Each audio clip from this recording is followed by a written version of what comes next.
Welcome to the Latin American History Podcast, Episode 12, The Ancient Andes, Part 2. In this episode, we'll continue our rundown of the various civilizations of the Andean region before the Incas arrived. Last time we traced the origins and development of the various cultures of the region. Today we'll examine later cultures, ones which were much bigger and more complex, and ones which laid the foundations for the Inca. The next phase of Andean history was dominated by two major powers. It started in around 500 AD, while Tiwanaku, who I'll deal with next, was dominating the southern region.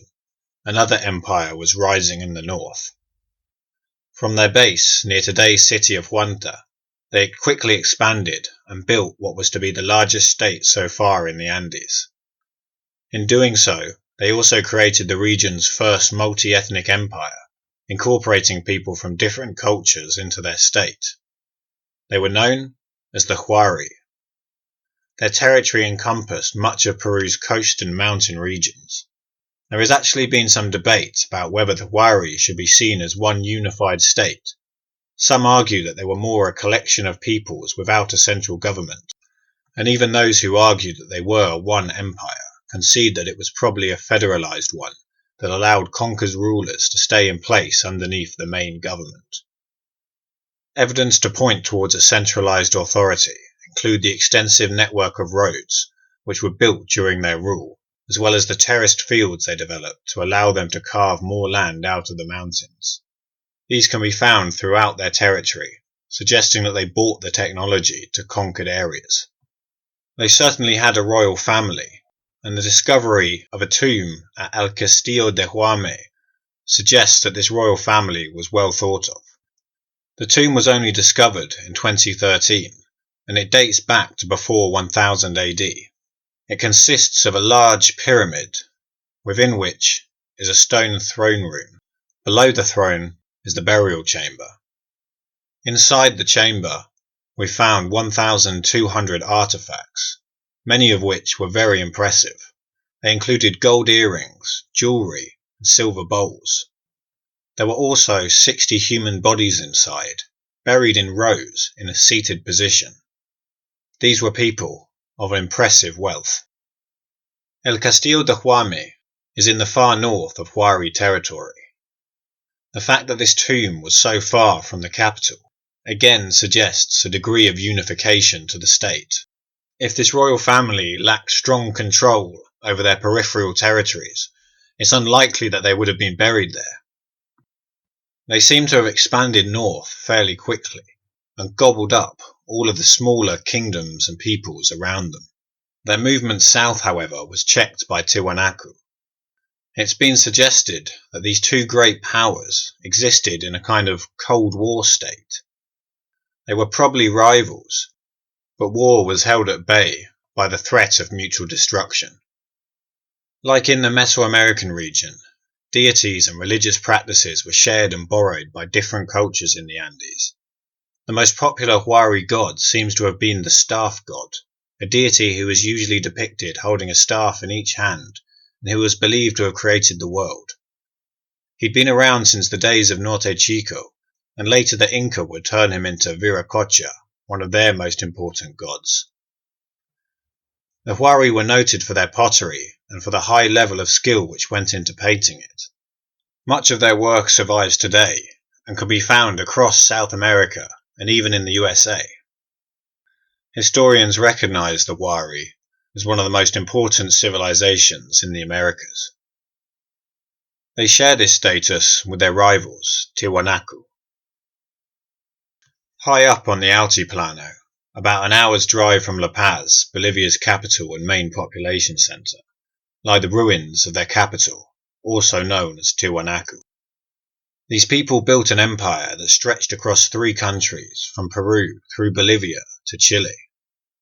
It lasted around 700 years, although their capital is thought to have been inhabited for 2,500 years. Today the site is in a ruined condition. However, there's still many impressive structures standing. Although much of it is still buried, it's obvious that this was once an impressive city and at its peak it may have been home to up to 60,000 people. When I visited, in typical Bolivian fashion, wooden pickaxes were being used to excavate the site by a team of cholitas, a distinctive native woman complete with bowler hats. Tiwanaku is 13,000 feet above sea level, a ridiculously high altitude for such a large-scale civilization to flourish. It sits on a flat plain, part of a plateau, with snow-capped mountain peaks overlooking the site. To put this into context, that's roughly half the altitude that commercial long-haul planes fly at. If you drew a straight line up from the sea, you would have to go just under 2.5 miles upwards to reach this level. If you discount mountain peaks and include only the reasonably flat, habitable land, the only place higher than the Bolivian Altiplano is Tibet. Needless to say, this is an inhospitable landscape. A large developed state should not then have developed on these windswept, dusty and cold high plains. Being able to produce a large surplus of food is one of the fundamental building blocks that allows energy to be put into creating a complex society. Pretty much the only thing that grows naturally here are potatoes. The frost kills off everything else. The Tiwanaku people, however, developed an ingenious system of agriculture that allowed them to overcome this problem. Thin strips of land were raised up slightly higher than their natural level and crisscrossed with channels of water. As well as irrigating the fields, the water retained some of the heat provided by the sun, and this helped prevent frost from killing off their crops. By doing this, they increased their harvests enormously, and they produced potatoes, quinoa, and beans. To this diet, they added llama meat and fish from the nearby Lake Titicaca. Being one of the few animals that could survive in the Altiplano, llamas were an important part of their culture. As well as meat, they provided wool to make clothing, and even had a spiritual meaning. Priests would use llama entrails to try and predict the future, and even today, dried llama fetuses are widely available in Bolivian markets as they're considered to be good for fertility. The city of Tiwanaku is thought to have been an important religious centre, as well as a political one.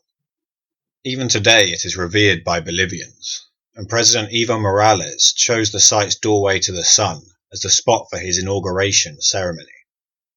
The lasting influence of these people can also be found in Bolivia's population.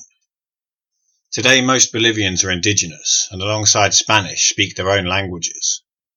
By far the two largest groups are the Quechua, descendants of the Inca, and the Aymara, who speak a descendant language of that spoken by the Tiwanaku people. The city is built from huge stones, which are found far away on the other side of Lake Titicaca. It must have taken a colossal amount of cooperation to move them, and it's been theorized that maybe these people used reed boats to get them across the lake. If true, this would have been an impressive feat. The stones are truly enormous. Building a boat that could carry them without sinking must have taken quite a lot of effort.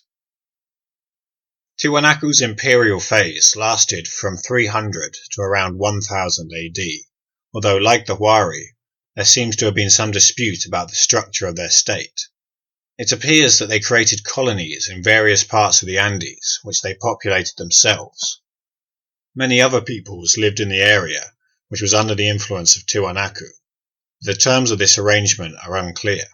They may have been conquered people, or the empire may have functioned more like a confederation of semi-equals, with the city at its centre. Tiwanaku's decline was slow, and it took about 150 years to fully depopulate.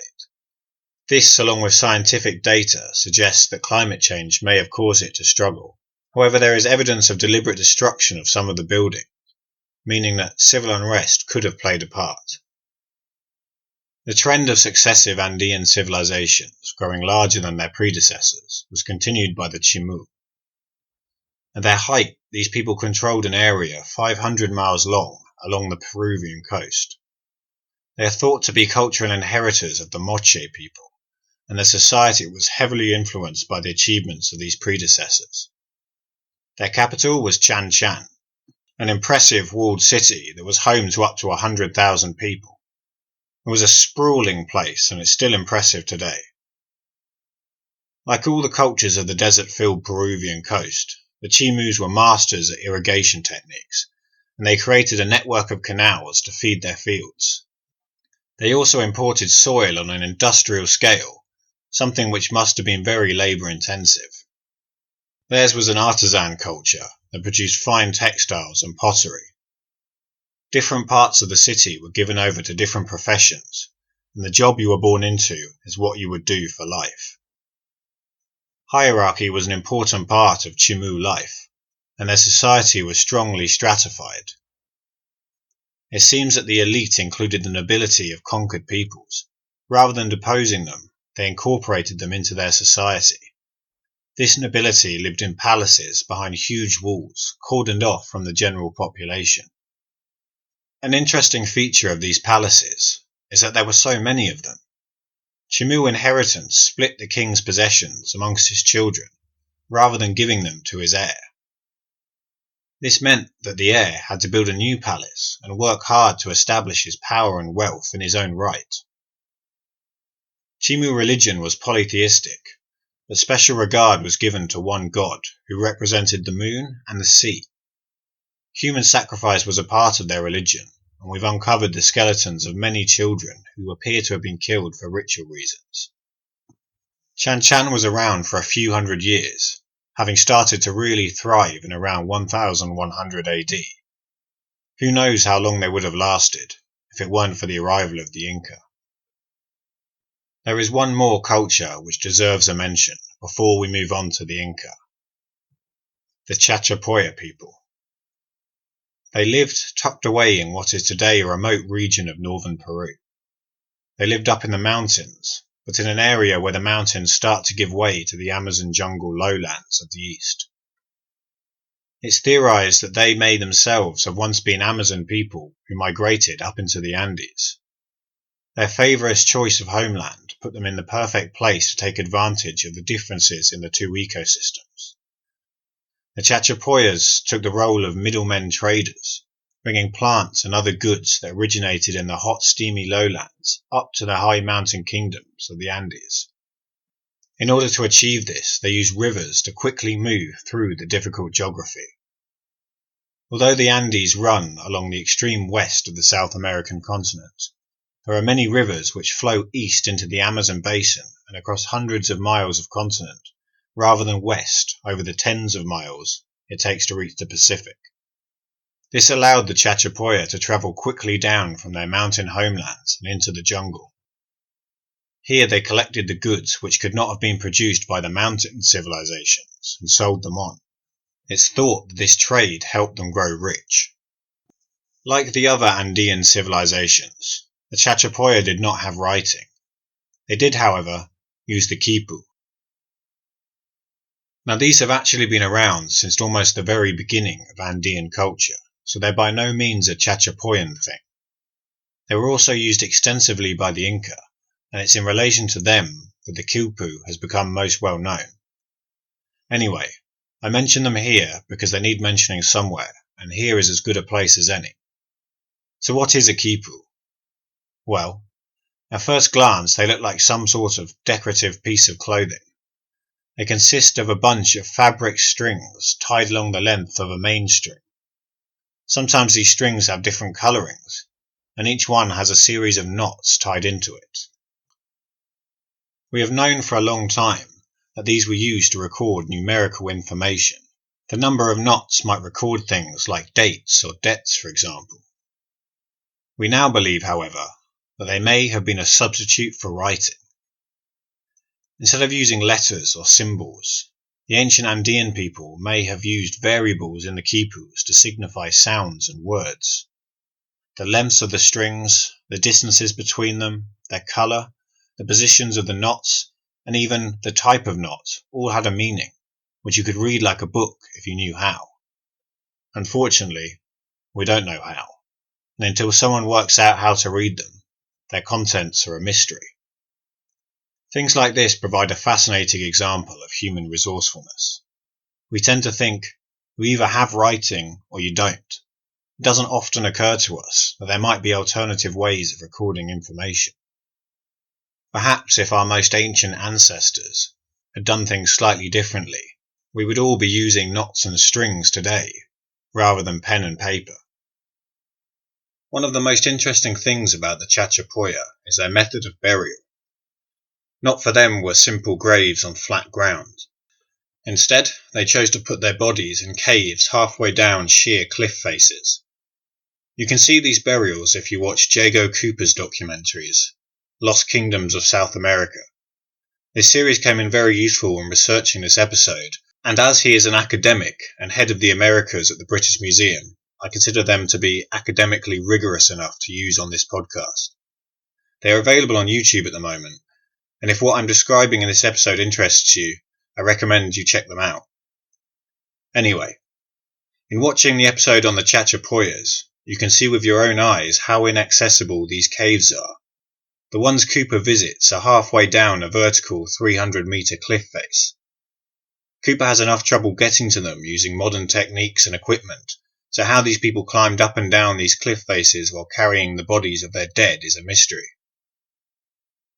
Furthermore, some surfaces within the cave tombs are worn, suggesting that they were repeated visits. It seems the Chachapoya did not just bury their dead, but they returned to visit them often, meaning repeated climbs up the cliff face. Some of the caves have mausoleum buildings built into them, and again, how they got all the materials there is a mystery. Others simply have strange sarcophagi. These are roughly human figures which sit at the lip of the cave and look out over the surrounding area. Although they are much smaller in size, the closest thing they can be compared to in terms of appearance might be the Easter Island heads. This is an imperfect comparison, however. Some of the Chachapoya dead were mummified, a common practice amongst Andean civilisations. The mummified bodies seem to date later than the non-mummified ones, so it is thought that this practice may have been imported from outside, probably by the Inca. Like those skeletons found in the cliffs, the mummified bodies appear not to have been simply left. Instead they were moved, rewrapped, and generally interacted with by the Chachapoya. It's thought they would be brought out and put on display at times. The dead were clearly very important to them. We don't know why exactly, or what the dead meant to them, but it was probably something to do with marking a connection to the land and to their past. If their ancestors of many generations ago were still around and visitable, it could show that their land was truly theirs, that it had been forever. Another interesting feature of the dead is the equality of their sarcophagi. Normally, a person's status is easily worked out by the way in which they were buried. We know nothing about most ancient Egyptians, for example, and they were probably buried with little ceremony. Their kings, however, were given great pyramids to mark them out as special. This is a pattern repeated in most cultures, with the graves of important people being in some way grander than the average. To our knowledge, this is not the case with the Chachapoya. We are yet to find any sarcophagi that stand out from the others. From this, it's been hypothesized that perhaps the Chachapoya were as equal in life as they were in death. Perhaps they did not have kings or nobles. It is of course possible that their noble graves are buried somewhere we have not yet discovered, or perhaps they had different ways of honouring their dead. Perhaps when they were taken out, different things were done to different bodies depending on their status in life. We can't say for sure, but it's puzzling that we haven't found any special graves. The egalitarian hypothesis is backed up by architecture as well. All the houses we have uncovered are similar. There are no palaces or grand structures designed to mark status. While their society may have been internally quite harmonious, it appears that they still faced external threats. Their settlements were surrounded by walls, and they may have faced opposition from the Huari, who were nearby at least in the beginning of the Chachapoyan civilization. The most impressive walls can be seen at their biggest site, Cuelap. These are over 70 foot high. Cuelap is an impressive settlement, and it stretches across 15 acres. As far as we know, it was first settled around 500 AD.